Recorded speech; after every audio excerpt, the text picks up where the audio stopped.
Hello everyone, I am Amit.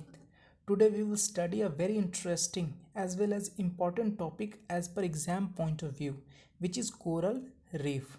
My lecture will be bilingual for better understanding. In this lecture, we will see what is corals, how it is formed, necessary conditions for growth, types of corals, theories of origin, importance of corals, and finally we will see the questions regarding corals like UPSC के exams में किस तरीके के questions corals के related पूछे जाते हैं. So shall we start. So as you all can see, coral reefs are submarine features. Corals दो सब्सटेंस से मिलकर बने होते हैं, polyps, skeleton of calcium and living organism zooxanthellae. Generally coral reefs tropical oceans में पाए जाते हैं, especially between 25 degree north to 25 degree south latitude में. और जब कोरल्स की डेथ हो जाती है तो इनके स्केलेटन सीमेंटेड हो जाते हैं और प्लेटफॉर्म का निर्माण करते हैं जिन पर नए कोरल फॉर्म होते हैं, such as precious corals of Pacific oceans, red corals of Mediterranean, जो कि कोल्डर और डीपर वाटर में भी सर्वाइव कर सकते हैं. यहाँ पे मैं ये बताता चलूँ कि ये एक्सेप्शंस हैं कोरल्स के, क्योंकि कोरल्स नॉर्मली वार्म करंट या वार्म वेव में ही सर्वाइव करते हैं, जो कि हम आगे देखेंगे. कोरल्स कॉलोनीज में रहना पसंद करते हैं, यही कारण है कि इनको कोरल रीफ्स भी कहा जाता है. Coral reefs generally serve more than 10 lakh species of organism, इसलिए इन्हें rain forest of the oceans भी कहा जाता है. Now we'll see the necessary conditions for growth of coral polyps. Minimum temperature is 20 degrees Celsius required. They prefer warm ocean currents and waves. Depth limit 35 fathom. 35 fathom means 64 meters.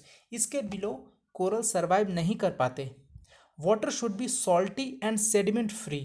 यही कारण है कि corals fresh water जैसे कि rivers के deltaic region को avoid करते हैं. Extensive platform of dead corals is pre conditions for reef formation.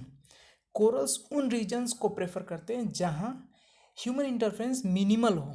तभी आप देखते होंगे जहां ह्यूमन इंटरफेरेंस काफ़ी ज़्यादा है, जैसे कि डिफॉरेस्टेशन या इंडस्ट्रियलाइजेशन, उन क्षेत्रों में कोरल्स के मिलने की संभावना बहुत कम होती है.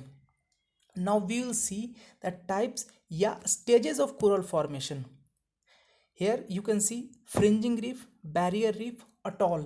ये कोरल्स के डेवलप होने के डिफरेंट स्टेजेस हैं. So we will see the fringing reef. As you all can see in pictures, एक आइलैंड है और कोरल्स इसके चारों ओर फैले हुए हैं. ये नॉर्मली कॉन्टिनेंटल मार्जिन या फिर आइलैंड के अलोंग डेवलप होते हैं. जनरली आप देखते होंगे कि आइलैंड और कोरल्स एक दूसरे से जुड़े होते हैं, लेकिन कई बार ऐसा होता है कि आइलैंड और कोरल्स के बीच में गैप होती है. ये गैप जो है वो नेसेसरी और प्री कंडीशंस है लगून फॉर्मेशन के लिए. ये लगून्स काफ़ी इंपॉर्टेंट होते हैं for navigation purposes. Okay, there structure is like steep toward seaward and land के अलोंग ये जेंटल होते हैं. फ्रिंजिंग रीफ या तो लैंड से जुड़े होते हैं या इनके बीच में गैप होता है, जैसा कि मैंने पहले बताया. इन लगून्स में नेविगेशन इजीली की जाती है. That is why they are called as boat channels. They are the most common type of reef that we see throughout the world. Examples आप देख सकते हो, Senkaku island Japan, south Florida USA और Mehetia island French Polynesia. Now barrier reef. Barrier reef, they are the largest coral reefs parallel to the coast. Barrier reef भी as like fringing reef lagoon के द्वारा separated होते हैं. Barrier reef partially submerged होते हैं और जहाँ ये वाटर लेवल के ऊपर होते हैं वहाँ सैंड के जमा होने के कारण थोड़ी वेजिटेशन लाइक कोकोनट फार्मिंग की जाती है. ये कई पॉइंट्स पे ब्रोकन होते हैं जिनकी वजह से लगून ओपन सी से इंटरमिक्स होते रहती है. ये ब्रोकन पॉइंट नेविगेशन में भी हेल्प करते हैं. Most of us know about Great Barrier Reef of Australia is the famous example of such reef. Now atoll, they are similar to barrier reef, लेकिन ये सर्कुलर होते हैं and enclosing the lagoons and without any land in the centre, like you can see in the example और in the picture. As like their predecessors, atoll भी broken होते हैं जिसके कारण जो इनसाइड लगून्स है वो भी ओपन सी से इंटरमिक्स होती रहती हैं. रीफ के अलोंग सैंड और लाइमस्टोन के एक्यूमुलेट होने के कारण, like you can see in the picture, जो अटॉल के आउटर रिंग्स हैं उस पर सैंड के एक्यूमुलेट होने के कारण यहाँ भी फार्मिंग की जाती है, like palm tree farming. Atoll के रिंग स्ट्रक्चर होने के कारण और इनसाइड काम वाटर होने के कारण यहाँ फिशिंग और लार्ज स्केल कैनोइंग की जाती है। Examples of atoll: Suvadiva in Maldives, Antilles Sea in Central America, Red Sea, China Sea, Australia Sea. इन रीजन्स में आप on large scale atoll formation आप देख सकते हो easily. Next is will talk about the theories related to the origin of the coral reefs. So इससे पहले we will simply revise it. अब तक हमने क्या पढ़ा कि व्हाट इज कोरल्स, इसके फॉर्मेशन और इसके टाइप्स। अब हम जानेंगे कि कोरल्स के फॉर्मेशन के पीछे की थियरीज क्या क्या हैं। तो नॉर्मली 4 थियरीज दी गई है जो कोरल फॉर्मेशन के ओरिजिन को बताती है, like subsidence theories of Darwin, stand still theory of Murray, glacial control theory of Daly और कंसेप्ट ऑफ W.M. डेविस। तो इन चारों थियरीज में मोस्ट एक्सेप्टेड थियरीज जो है वो डार्विन और डायली की हैं। So we will see one by one of the Darwin theory and the Daly theory. So subsidence theory of Darwin. Darwin ने इन 1837 में फर्स्ट टाइम और इन 1842 में फिर से मॉडिफाइड वर्जन दिया। डार्विन के अनुसार all the coral reefs begin as a fringing reef, जो कि अर्थ क्रस्ट के नीचे की ओर मूवमेंट लाइक डाउन वार्पिंग की वजह से आइलैंड उसके साथ पे ग्रेजुअली सबसाइड कर गए, और इस सबसाइडेंस के कारण जो प्लेटफॉर्म है, सबसाइडेड प्लेटफॉर्म, उस पर कोरल्स ने अपना बेस बनाया और अपवर्ड ग्रो कर गए, like from the water to upside. Corals की डेवलपमेंट सीवर्ड साइड ज़्यादा होती है generally as compare to landward side, क्योंकि सीवर्ड साइड उनको फेवरेबल कंडीशंस ज़्यादा मिलते हैं। Such outward expansion leads to formation of barrier reef with a lagoon, like you have, like in this theory you will see how fringing reef developed, barrier reef developed, और finally land के पूरी तरीके से subside होने के कारण eventually atoll formation भी हो जाते हैं। Lagoons are generally shallow due to accumulation of sediments of that island. Okay, so now we will talk about the glacial control theory of Daly. Daly ने इन द ईयर 1910 अपनी glacial control theory दिया जब वो मौना किया expedition कर रहे थे। मौना किया is in Hawaiian island group. यहाँ उन्होंने ग्लेशियर और कोरल रीफ डेवलपमेंट के बीच एक क्लोज सिम्बायोटिक रिलेशनशिप ऑब्जर्व किया। As we have all studied कि corals cold water cold waves में को अवॉइड करते हैं। हम लोगों ने ये देखा कि कोरल्स नॉर्मली 25 डिग्री नॉर्थ से 25 डिग्री साउथ तक ही पाए जाते हैं जनरली।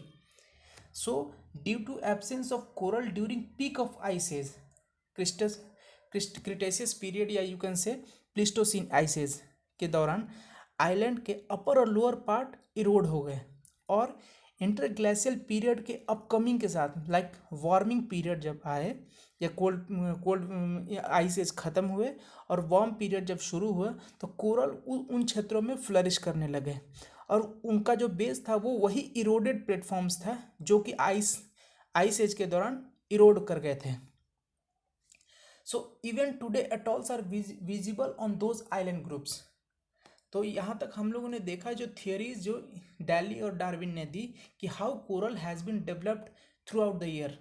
अब हम आगे के स्लाइड्स में ये देखेंगे कि इंपॉर्टेंस ऑफ कोरल्स क्या क्या है with respect to environmental perspective, economic perspective and medicinal perspective. So let's see one by one. Environmental perspective, corals play a very significant role in coastline protection. Coral marine organism को habitat और shelter provide कराते हैं। Let's revise one thing कि हम लोगों ने first slide में क्या पढ़ा था कि कोरल्स जो है वो मोर देन 10 लाख स्पीसीज को एक शेल्टर प्रोवाइड कराते हैं। That is why they are called as the rain forest of the ocean. They provide source of nitrogen and other essential nutrients और न्यूट्रिएंट साइकिल में भी असिस्ट करते हैं। कोरल्स कार्बन और नाइट्रोजन फिक्सेशन में भी हेल्प करते हैं। One of the most important roles of corals is they recycle and purify the water and air, create soils and break down pollutants, which is very important for the environmental perspective. Next is economic perspective. Economic perspective में जब हम बात करते हैं तो we can understand through examples कि Great Barrier Reef of Australia है, वो as per estimates of Australian economy वो हर साल more than 1.5 billion dollar contribute करते हैं ऑस्ट्रेलियन इकोनॉमी में through fishing and tourism. Corals provide many activities such as social culture and activities. According to National Marine Fisheries Services estimates, coral के कारण USA को हर साल $100 million से ज़्यादा की अर्निंग होती है. अब हम बात करते हैं medicinal perspective. Corals provide large scale diverse gene pool. Scientist develop important drug from coral reef organisms for the treatment of cancer, arthritis and viruses. Corals कई तरह की डिजीजेज जैसे कि मल्टीपल स्क्लेरोसिस, हार्ट डिजीजेज के इलाज में भी कारगर है. सर्जन्स कोरल्स को न्यूबॉर्न ग्रोथ के लिए, नए हड्डियों के निर्माण के लिए फाउंडेशन के रूप में भी यूज़ करते हैं. इसके अलावा कॉस्मेटिक, फेशियल सर्जरी एट्सेट्रा में भी कोरल्स का लार्ज स्केल पर यूज़ किया जाता है. सो यू हैव अंडरस्टैंड और यू हैव सीन कि कोरल्स की यूटिलिटी ना केवल मरीन ऑर्गेनिज्म के लिए बल्कि ह्यूमन सर्वाइवल के लिए भी कितना ज़रूरी है. अब हम देखेंगे आगे के स्लाइड्स में कि impact of climate change on the corals. या as per the report of IPCC, अगर ओशियन के टेम्परेचर 1 to 2 डिग्री सेल्सियस कई हफ्तों तक बढ़ जाए तो यह कोरल ब्लीचिंग मतलब कि कोरल के सफ़ेद होना और लास्टली कोरल डेथ को प्रमोट करेगा. As we all have read somewhere कि ग्रेट बैरियर रीफ ऑस्ट्रेलिया और north western part of Hawaiian island काफ़ी हद तक ब्लीच्ड हो चुके हैं और अगर कोई सस्टेनेबल एफर्ट्स नहीं किए गए तो eventually they are going to die. So I hope कि कोरल रीफ्स के रिगार्डिंग ये सारी इन्फॉर्मेशन आप सबके समझ में आ गई होगी. अगर कुछ प्रॉब्लम समझने में कोई भी प्रॉब्लम्स हो समझने में तो I will do a live session, okay, जिस पर आप अपने डाउट्स को क्लियरली पूछ सकते हो और फिर हम लोग उसके बारे में वहाँ डिटेल चर्चा भी कर सकते हैं. इसके अलावा अब हम let's move toward the questions कि क्वेश्चंस यूपीएससी में किस तरीके के पूछे जाते हैं. तो ये क्वेश्चन मैं लेके आया हूँ आप लोगों के लिए इन which has been asked in CSE 2019. Like assess the impact of global warming on coral reef system with examples. So with all through if you आप अगर हर स्लाइड्स के थ्रू जाओगे और आप उसको डिटेल में स्टडी करोगे तो ये आप देखोगे कि ये क्वेश्चंस इजीली आप सॉल्व आउट कर सकते हो. So that's it from my side. अगर आपको कोई डाउट है तो I will be available on the zoom session. Thank you very much.